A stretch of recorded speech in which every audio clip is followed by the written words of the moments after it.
యేసుక్రీస్తు నామంలో మీ అందరికీ శుభములు. నేను మీ షమీనా.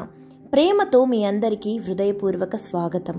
ఈరోజు మన జీవితాన్ని సృజించే ఒక అద్భుతమైన దేవుని వాక్యము మీ ముందుకు తీసుకొస్తున్నాను. మనమందరం కలిసి ప్రభువుని స్తుతిద్దాము. నా ప్రియమైన దేవుని పిల్లలారా, ఇవాళ మనం బైబిల్లో ఉన్న ఒక గొప్ప వ్యక్తి గురించి తెలుసుకోబోతున్నాం. అతని పేరు నోవహు. దేవుడు న్యాయంగా జీవించిన ఒక మంచి మనిషిని ఎంచుకొని మొత్తం ప్రపంచాన్ని కాపాడిన అద్భుత సన్నివేశం ఇది. నోవహు ఆదికాండంలో కనిపించే ఒక ధర్మపరుడు. ఆ కాలంలో ప్రపంచం చాలా పాపంతో నిండిపోయింది. మనుష్యులు చెడు మార్గాల్లో నడుస్తూ హింస, దొంగతనము, వ్యభిచారము, అబద్ధాలు ఇలా దేవుని మనస్సుని బాధింపచేస్తున్నారు. కానీ ఆ సమయంలో ఒక మనిషి మాత్రం దేవుని మార్గంలో నడుస్తున్నాడు. అతని పేరు నోవహు. బైబిల్ చెప్పింది, నోవహు దేవునితో నడిచెను. అంటే దేవుడు చెప్పిందే చేసేవాడు, ఆయన్ను గౌరవించేవాడు, భయపడేవాడు. దేవుడు ప్రపంచానికి తీర్పు చేయాలని నిర్ణయించుకున్నాడు. పాపం ఎక్కువైపోయినప్పుడు దేవుని హృదయం బాధపడింది. మనుష్యులు ఆయన్ను మర్చిపోయారు. అందుకే దేవుడు తీర్పు తీర్చాడు.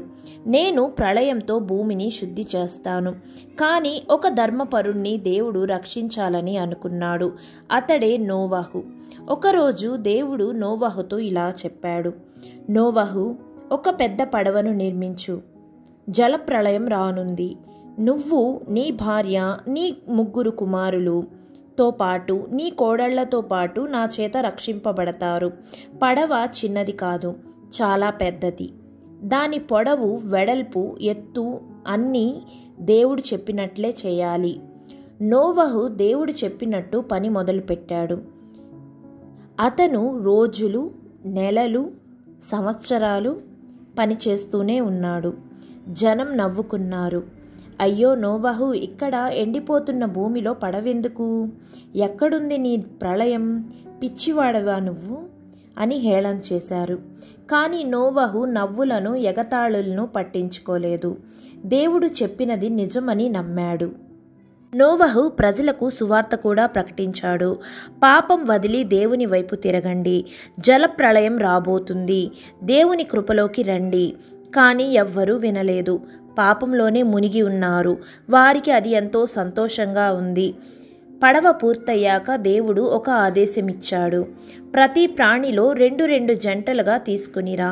శుభ్రమైన జంతువులను 7 జంటలుగా తీసుకునిరా.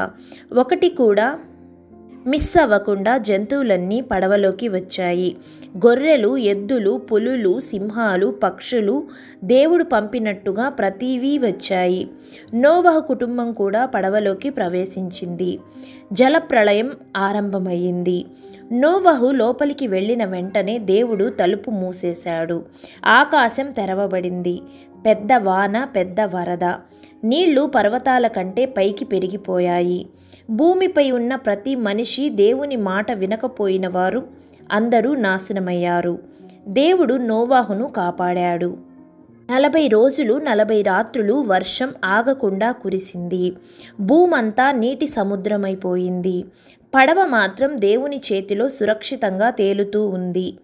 కొన్ని నెలల తర్వాత నీళ్లు తగ్గటం ప్రారంభమయ్యింది. పడవ అరారాతు పర్వతాల మీద ఆగింది. నోవహు మొదటగా ఒక కాకిని పంపాడు. అది తిరిగి రాలేదు. తర్వాత ఒక పావురాన్ని పంపాడు.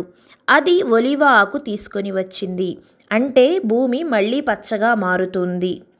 దేవుడు చెప్పాడు, నోవహు బయటికి రా. నీ కుటుంబాన్ని, జంతువులని కూడా తీసుకురా.